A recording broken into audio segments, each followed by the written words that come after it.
आवश्यक सूचना। एक बार फिर कोरोना के मामले तेजी से बढ़ रहे हैं। कोरोना की ये रफ्तार डराने वाली है।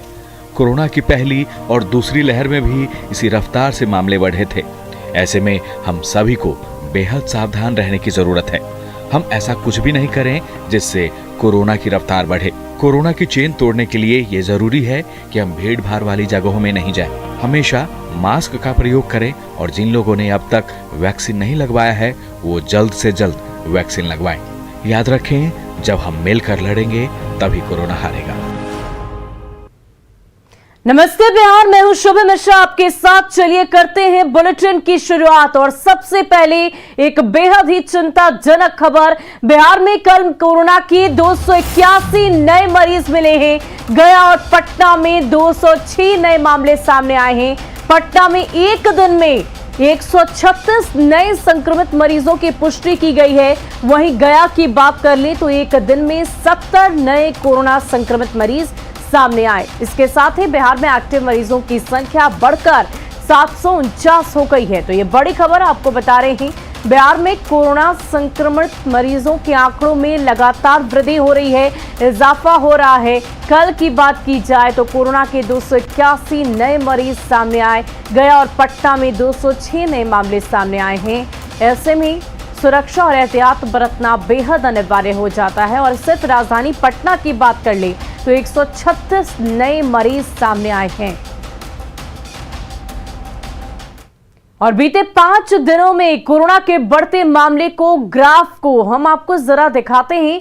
आप इस ग्राफ के माध्यम से समझिए किस प्रकार कोरोना संक्रमित मरीजों के आंकड़ों में लगातार वृद्धि हो रही है। 28 दिसंबर को नए केस बढ़कर 47 हो गए। 29 दिसंबर को बिहार में 77 नए मामले सामने आए, जबकि 30 दिसंबर को यह आंकड़ा और भी ज्यादा बढ़ा और 132 हो गया। वहीं साल के आखिरी दिन नए केस का आंकड़ा 158 तक पहुंच गया, जबकि नए साल के पहले दिन मरीजों की संख्या 281 पहुंच गई है। तो बढ़ते ग्राफ से ये समझा जा सकता है कि किस प्रकार संक्रमित मरीजों के आंकड़ों में लगातार वृद्धि हो रही है। एक नहीं, दो नहीं, बल्कि 13 गुना तेजी से कोरोना फैल रहा है एक बार फिर से। ऐसे में एहतियात बरतना, सुरक्षा के तौर पर कोरोना के मानकों का अनिवार्य रूप से पालन करना बेहद जरूरी है। इसलिए अपने आसपास के लोगों को जागरूक करें, खुद भी सजग रहें, सारे एहतियात बरतें, क्योंकि ये संकेत स्पष्ट दे रहा है, ये बढ़ते आंकड़े, कि इस वक्त सिर्फ और सिर्फ सजगता की जरूरत है, सुरक्षा की जरूरत है।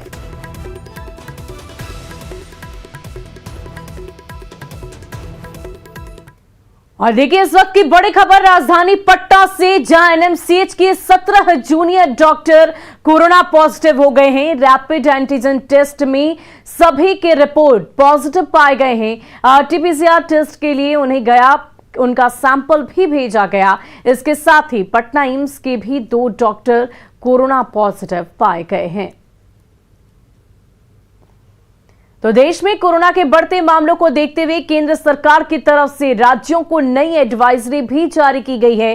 केंद्रीय स्वास्थ्य सचिव राजेश भूषण ने सभी राज्यों को चिट्ठी लिखकर खास एहतियात बरतने के निर्देश दिए हैं। चिट्ठी में क्या कुछ कहा गया है, ये 10 पॉइंट्स में आपको समझाते हैं।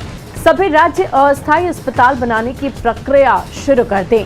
साथ ही होम आइसोलेशन में निगरानी के लिए विशेष टीम का गठन करें। रैपिड एंटीजन टेस्ट की संख्या को और भी ज्यादा तेजी से बढ़ाया जाए। साथ ही साथ पीएचसी और डिस्पेंसरी में रैपिड टेस्ट की अनुमति दें। इसके अलावा गली मोहल्ले में एंटीजन टेस्ट के लिए कैंप भी लगाएं। जांच के लिए पर्याप्त मात्रा में किट की खरीदारी की जाए। जिला स्तर पर दवा और ऑक्सीजन का पर्याप्त भंडारण किया जाए। इसके साथ साथ टीकाकरण अभियान को और भी ज्यादा तेज की जाए और जरूरत अगर पड़े तो सख्त से सख्त पाबंदियां भी लगाएं। इस बात के दिशा निर्देश केंद्र सरकार की तरफ से दिए गए हैं। मानकों के आधार पर बफर और कंटेनमेंट जोन की घोषणा भी की जा सकती है। साथ ही बिहार में कोरोना संक्रमण की रफ्तार बढ़ती जा रही है। लगातार लोगों से मास्क लगाने और सोशल डिस्टेंसिंग का पालन करने की अपील की जा रही है। बावजूद इसके लापरवाही ऐसी कि लोग समझने को तैयार नहीं हैं और महामारी से बेपरवाह होकर अपना काम कर रहे हैं। दानापुर रेलवे स्टेशन पर सख्ती से मास्क चेकिंग अभियान के दावे किए जाते हैं, लेकिन हकीकत तो ये है कि कोई भी यात्री मास्क में नजर नहीं आता। दानापुर रेलवे स्टेशन का जायजा लिया हमारे संवाददाता अमरजीत शर्मा ने। हम मौजूद हैं दानापुर स्टेशन पे और आप देख सकते हैं यहाँ पर ट्रेन लगी हुई है, लेकिन यहाँ की सुरक्षा व्यवस्था और ख़ास करके कोरोना को लेकर के क्या है ये हम जान लेते हैं। यहाँ देख लीजिए ट्रेन में कुछ लोग चढ़े हुए हैं, मास्क का इस्तेमाल नहीं कर रहे हैं और यहाँ जो है कुछ लोग ही जो है मास्क का इस्तेमाल कर रहे हैं और पूरी जो है ट्रेन में किसी तरह की चेकिंग नहीं है। और साथ ही जो है आप देख सकते हैं जो यात्रा कर रहे हैं लोग, वो लोग भी मास्क का इस्तेमाल नहीं कर रहे हैं। छोटे बच्चे हैं, सभी लोग जो है यहाँ पर ट्रेन पकड़ने के लिए आ रहे हैं, हड़बड़ी में हैं। आप ये देख लीजिए कि ट्रेन पकड़ने आए हैं और ट्रेन छूट जा रहे हैं, 4 नंबर पे जा रहे हैं। मास्क नहीं पहने हुए हैं, क्या है मास्क क्यों नहीं लगाए हैं? मास्क मेरा गमछी है ना। गमछी है तो लगाए क्यों नहीं है? ये है ना। कहाँ जा रहे हैं? पटना जंक्शन। और भी लोग हैं, मास्क क्यों नहीं लगाए? क्या जी सर? हाँ मास्क लगा रहे हैं, 1 मिनट। क्या नाम है? यहाँ ट्रेन में भी देख लीजिए और भी जो है पैसेंजर हैं यहाँ पर मौजूद हैं। जो पैसेंजर भी हैं कहीं भी मास्क की व्यवस्था नहीं है, कोई जांच करने वाला। मास्क क्यों नहीं लगाए हैं? मस्त है, पॉकेट में रखे हुए हैं। लगाया क्यों नहीं है? सफ़र कर रहे हैं, मास्क क्यों नहीं लगाए हैं? मास्क लगाना जरूरी समझते हैं? हाँ, मास्क। और भी एक व्यक्ति है, मास्क क्यों नहीं लगाए हैं? सर जल्दीबाजी में मास्क नहीं ले पाए। मास्क नहीं है? नहीं सर। तो ट्रेन में सब नहीं लगाए हुए हैं तो हम सोच रहे हैं कि मास्क नहीं लेके चल रहे हैं गाड़ी में। गलती है ना? क्या करें, अभी नहीं आया तो। मास्क क्यों नहीं लेके आए हैं? छूट गया। मास्क क्या है? क्यों नहीं मास्क लगाए हैं? सर लगाने लगे थे, अभी थोड़ा देर पहले लगाए हुए थे सर। हाँ? रखे हुए सर, लगाने लगे। रखे हुए हैं, क्यों नहीं लगा रहे हैं? खाना खा जा तो उठाएगा क्या? सामान बेच रहे हैं, मास्क जरूरी है ना? हाँ सर जरूरी है। क्या नाम है? सर लगा लेते हैं। क्या नाम है आपका? सुनील। हाँ? सुनील। अब देख लीजिए झोला में मास्क खोज रहे हैं। अब मास्क जो है इन्हें मिल भी नहीं रहा है। दुकान चला रहे हैं और मास्क भी नहीं है, दुकान में भी नहीं है और ना खुद जो है मास्क लगाए हुए हैं। कोरोना को लेकर के लोग सजग नहीं नजर आ रहे हैं। दानापुर से न्यूज़ 18 के लिए अमरजीत शर्मा। न्यूज़ 18 की अपील। कोरोना का खतरा अभी टला नहीं है। पिछले कुछ दिनों में बिहार, झारखंड सहित पूरे देश में कोरोना संक्रमण की रफ्तार बढ़ती जा रही है। ऐसे में जरूरत है सावधानी बरतने और सतर्क रहने की। न्यूज़ 18 आपसे अपील करता है कि कोरोना के खतरे को देखते हुए जल्द वैक्सीनेशन करवाएं। अगर आपने सेकेंड डोज नहीं लिया है तो उसे जल्द लें। मास्क पहनें और सामाजिक दूरी के पालन की आदत बनाए रखें। साथ ही भीड़ भाड़ वाले स्थानों में जाने से फिलहाल परहेज करें। हाथ धोना, सैनिटाइजेशन, मास्क पहनना, सोशल डिस्टेंसिंग का पालन करने के साथ ही सतर्क रहें। और अगर सर्दी, खांसी या बुखार के लक्षण दिखें तो तुरंत डॉक्टरी परामर्श लें। तो 3 जनवरी से 15 से 18 साल के किशोरों को कोरोना की वैक्सीन लगेगी। इसके लिए रजिस्ट्रेशन की प्रक्रिया शुरू हो गई है। फिलहाल 14 लाख को वैक्सीन की डोज को स्टोर भी किया गया है। सभी लड़के और लड़कियों को केवल कोवैक्सीन ही लगेगी। पटना के 720 स्कूलों के 4,93,000 लड़के लड़कियों को वैक्सीन देने की तैयारियां की गई है। डीएम ने स्कूलों को तिथिवार रोस्टर बनाने के निर्देश दिए हैं। पटना के पाटलिपुत्र टीकाकरण केंद्र पर स्वास्थ्य कर्मियों से बात की न्यूज़ 18 संवाददाता रजनीश कुमार ने।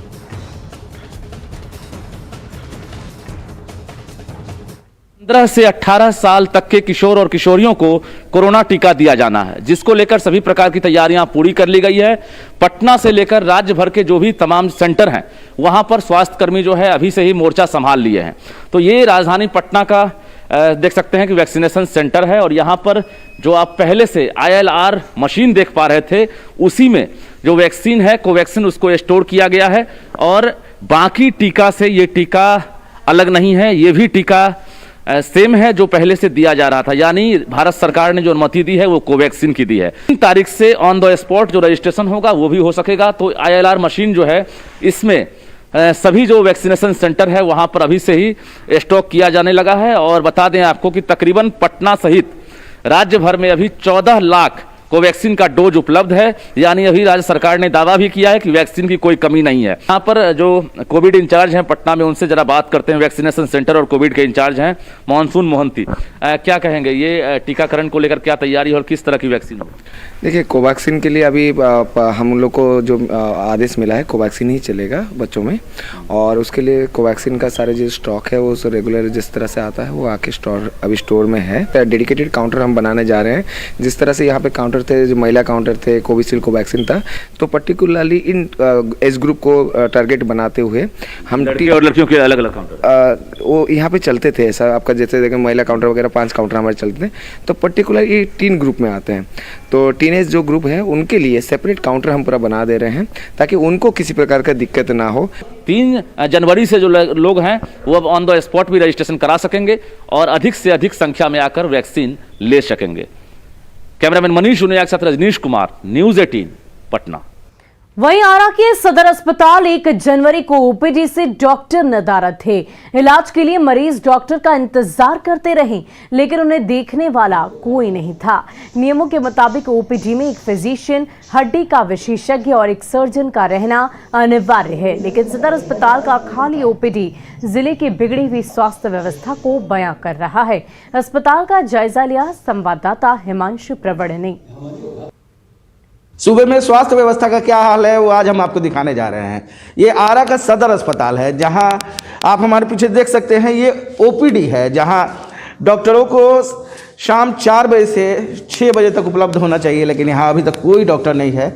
नया साल है, आज नए साल का जश्न मना रहे हैं लोग। ऐसे में कई जगहों से मरीज भी आ रहे हैं जिनके साथ मुश्किलें हैं और वो लगातार यहाँ इलाज करवाने के लिए पहुँच रहे हैं। लेकिन स्थिति जो है वो ये है कि यहाँ कोई भी डॉक्टर उपस्थित नहीं है, न फिजिशियन है, न सर्जन है और ना ही कोई ऑर्थोपेडिक डॉक्टर है, जबकि इन तीनों को यहाँ अवेलेबल होना चाहिए। आप कहाँ से आए हैं? कोरमन टोला। डॉक्टर साहब से दिखाने आए हैं ना? हाँ। डॉक्टर साहब मिले ना? कितने देर से यहाँ खड़े हैं? आधा घंटा हो गए। डॉक्टर साहब आए हैं क्या? नहीं, अभी तक नहीं आए हैं। उन्हीं का हम लोग इंतजार कर रहे हैं, कब आएंगे कब नहीं आएंगे। 4 बजे आए थे, उनको अर्जेंट कॉल आया कि आपको इमरजेंसी देखना है और ओपीडी दोनों देखना है। 6 बजे तक वो डॉक्टर साहब इमरजेंसी वाले आ जाएंगे। फिजिशियन वाले जी, वो चले गए इमरजेंसी में और हम लोग भेज रहे हैं ओपीडी का जो 3 नंबर का मेडिसिन वाले हैं मरीज, वहीं भेज दे रहे हैं। तो उनका साफ तौर पे कहना था कि आज 1 जनवरी से रोस्टर जो है वो चेंज हो रहा है, इसी वजह से गड़बड़ हुई है, डॉक्टर नहीं आए। लेकिन इस सारे बातों का जो खामियाजा है वो मरीजों को भुगतना पड़ रहा है और इससे कहीं ना कहीं सूबे की जो सरकारी अस्पतालों की जो व्यवस्था है उस पर प्रश्न चिन्ह खड़ा हो रहा है। न्यूज़ 18 के लिए आरा सदर अस्पताल से मैं हिमांशु प्रवीण। और नए साल पर गोपालगंज में तेज रफ्तार का कहर देखने को मिला। नए साल का जश्न मनाकर घर लौट रहे एक परिवार की बोलेरो और ट्रक में भीषण टक्कर हो गई। इस हादसे में बोलेरो सवार एक ही परिवार के 11 लोग घायल हो गए। हादसा कुचायकोट थाना के भटवा मोड़ के पास NH 27 पर हुआ। स्थानीय पुलिस की मदद से सभी घायलों को इलाज के लिए सदर अस्पताल के इमरजेंसी वार्ड में भर्ती कराया गया है, जहां 4 घायलों की हालत गंभीर बताई जा रही है। हादसे के बाद ट्रक चालक मौके से फरार हो गया।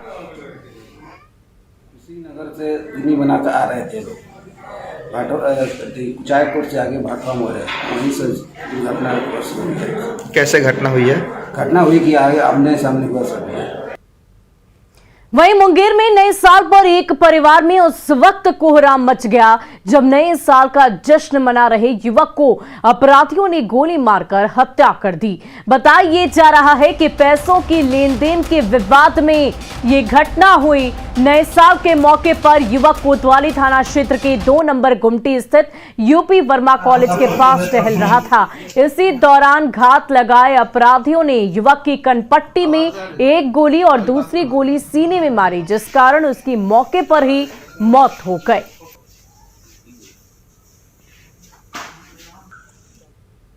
और पूर्णिया में न्यूज़ 18 की खबर का बड़ा असर हुआ है। पुलिस ने अगवा नाबालिग हिंदू लड़की को बरामद कर लिया है। दरअसल लड़की के परिजनों ने पड़ोस के ही मोहम्मद शहबाज पर बेटी को अगवा कर शादी करने का आरोप लगाया था। न्यूज़ 18 ने खबर को प्रमुखता से दिखाई थी।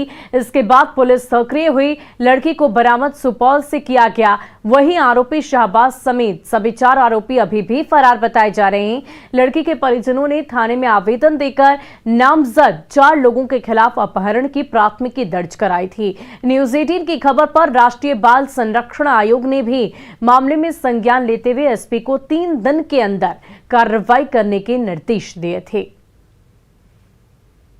हाँ, उसकी बरामदगी हो चुकी है। कल रात में उसकी बरामदगी हो चुकी है और उसमें पुलिस अग्रिम कार्रवाई कर रही है। कहाँ से बरामद हुई है? ये सुपौल जिला से बरामद हुई है। लड़का का कुछ पता चला? लड़का अभी फरार है। उस पर अभी हम लोग उसकी गिरफ्तारी के लिए प्रयास कर रहे हैं। जल्द ही उसकी गिरफ्तारी भी हो सकती है। वहीं बांका में डायन होने के आरोप में एक भतीजे ने अपने चाचा पर तीर से हमला कर दिया। मामला आनंदपुर ओपी क्षेत्र का है। बताया ये जा रहा है कि 6 महीने पहले आरोपी सीताराम मुर्मू के बेटी की तबीयत खराब होने से मौत हो गई थी, जिसके बाद से परिवार में मनमुटाव चल रहा था और फिर किसी बात को लेकर भतीजे ने चाचा पर तीर धनुष से हमला कर घायल कर दिया।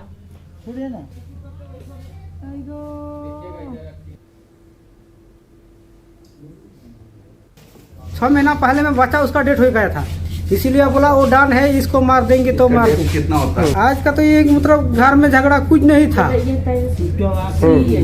तो मोटा मोटी हो गया 1-2 बात और धनुषवीर चाल का। और अब बात सर्दी के सितम की। राजधानी पटना में ठंड बढ़ने के साथ ही रैन बसेरों में रात गुजारने वालों की संख्या में बढ़ोतरी हो गई है। गांधी मैदान के पास एक रैन बसेरी में काफी संख्या में बेड लगाए गए हैं। जायजा लिया हमारे संवाददाता रजनीश कुमार ने।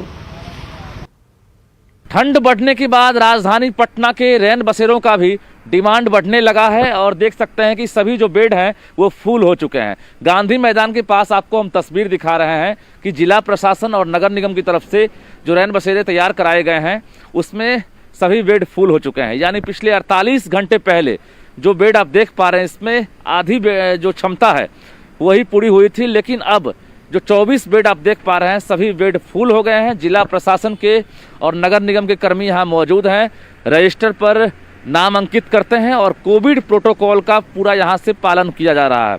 यानी जो भी लोग आ रहे हैं, देखिए यहाँ पर जिन्हें रात गुजारना है यहाँ उनको बतौर सैनिटाइज किया जा रहा है। यानी जो हाथ है उसको देख सकते हैं किस तरह से हाथ को यहाँ पर सैनिटाइज किया जा रहा है और निश्चित रूप से कोविड प्रोटोकॉल को फॉलो करने की पूरी कोशिश की जा रही है। तो ये जो भी लोग हैं देख सकते हैं किस तरह से उनके लिए तमाम इंतजाम कराए गए हैं। यानी कंबल से लेकर गद्दे हों या बेड है, तमाम चीज़ का इंतजाम कराया गया है, जिसको लेकर वरीय अधिकारी भी रात में जायजा लेने के लिए पहुंच रहे हैं। और ऊपर भी आप देख सकते हैं किस तरह से पंडाल का निर्माण कराया गया है, बिजली है और पेयजल की ही व्यवस्था कराई गई है। तो कुछ कर्मी है उनसे ज़रा हम बात कर लेते हैं कि किस तरह से यहाँ पर व्यवस्था कराई जाती है और कोई अगर बेड लेना चाहते हैं तो कैसे मिलता है, कैसे व्यवस्था होती है? बेड लेने का यहाँ व्यवस्था जो है 1900 है।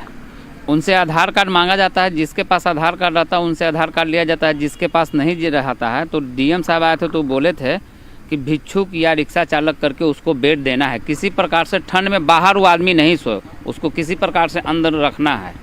बेड फुल रहेगा तो नहीं, लेकिन बेड मेरे पास 24 है, उसके हिसाब से बेड यहाँ मिलता है। यानी 1 रुपया खर्च नहीं है? खर्च नहीं है, आराम से यहाँ रह सकते हैं। कुछ लोग इलाज के लिए भी आते हैं तो रहते हैं, वो लोग 24 घंटा 2 दिन 3 दिन भी रह जाते हैं। आप लोग 24 आवर्स? 24 आवर्स साथी है। क्या नाम है? मुकुल कुमार। बिल्कुल। तो ये जो रैन बसेरा तैयार कराया गया है ये सिर्फ रात गुजारने के लिए नहीं है, बल्कि ज़रूरतमंदों को अगर दिन में भी यहाँ रहना चाहते हैं तो उन्हें यहाँ पर रहने का मौका दिया जाता है। तो निश्चित रूप से एक बड़ी पहल है जिला प्रशासन और नगर निगम की तरफ से कि जो रैन बसेरा बनाए गए हैं वहाँ पर जो भी लोग रहना चाहते हैं वो आसानी से आ रहे हैं और उन्हें बेड का इंतजाम कराया जा रहा है। कैमरामैन मनीष जुनिया के साथ रजनीश कुमार, न्यूज़ 18 पटना। वहीं गया में महिलाएं मंदिर में चढ़ाए गए फूलों से अगरबत्ती बना रही है। अगरबत्ती बनाने के लिए बोध गया के सभी मंदिरों से बासी फूलों को इकट्ठा कर लिया जाता है, जिसे सुखाकर अगरबत्ती बनाई जा रही है। वन विभाग के इस प्रयास से ढंगेश्वरी की 20 से 25 महिलाओं को रोजगार मिल रहा है। साथ ही वेस्ट को वेल्थ में भी तब्दील किया जा रहा है। महिलाओं का जो समूह है वो कहाँ की रहती है? यही ढुंगेश्वरी की सारी महिलाएं, सारे गांव की महिलाएं हैं। फूल को यहाँ पे अलग अलग छटाई किया जाता है, फिर उसका धुलाई कराया जाता है, इसका पाउडर बनाया जाता है। पाउडर बनाने के बाद उसके साथ डस्ट पाउडर, कोपम पाउडर, जोस्ट पाउडर, ये सब मिश्रण कर फिर काढ़ी के साथ अगरबत्ती बनाई जाती है। और नए साल का जश्न मनाने के लिए पीने और पिलाने वाले हर जगह शराब के जुगाड़ में जुटे रहे। हालांकि पुलिस प्रशासन की सख्ती की वजह से ज्यादातर जगहों पर पियक्कड़ों के मंसूबे धरी के धरी रह गए, लेकिन एक वीडियो बड़ी तेजी से वायरल हो रहा है।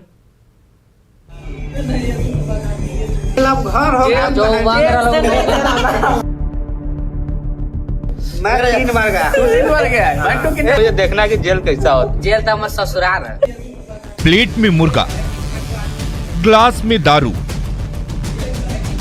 बाल्टी में पानी, बगल में बोतल, मुंह में सिगरेट और हंसी ठहाकों का दौर। नए साल पर शराबबंदी कानून को ठेंगा दिखाते हुए 7 यारों की इस महफिल में बैठा हर शख्स 2 पैग लगाने के बाद खुद को सिकंदर समझने लगा। पार्टी छुप छुप कर हो रही थी, लेकिन नशा चढ़ा तो इन्हीं में से एक रजत गुप्ता नाम के युवक ने पार्टी का वीडियो सोशल मीडिया पर दुनिया वालों के लिए लाइव कर दिया और चर्चा शुरू हुई कि भाई तू बता कि जेल कितनी बार गया। जेल अब घर हो गया।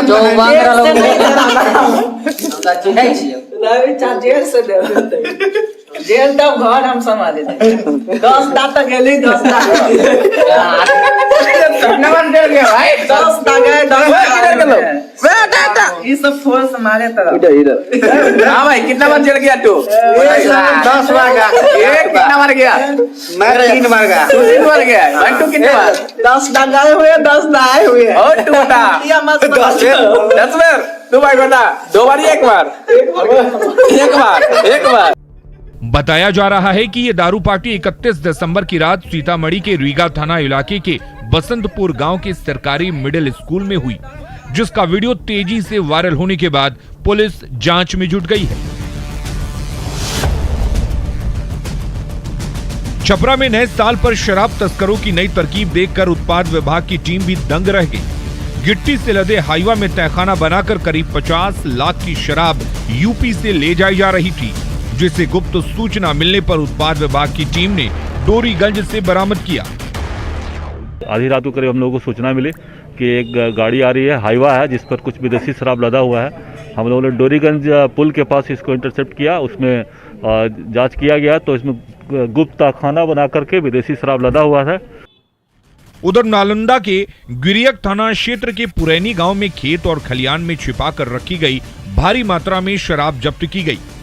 खलियान में रखे धान के बीच देसी विदेशी शराब की सैकड़ों बोतलों के साथ भारी मात्रा में स्प्रिट भी बरामद की गई, मगर छापेमारी के साथ ही धंधेबाज फरार हो गया।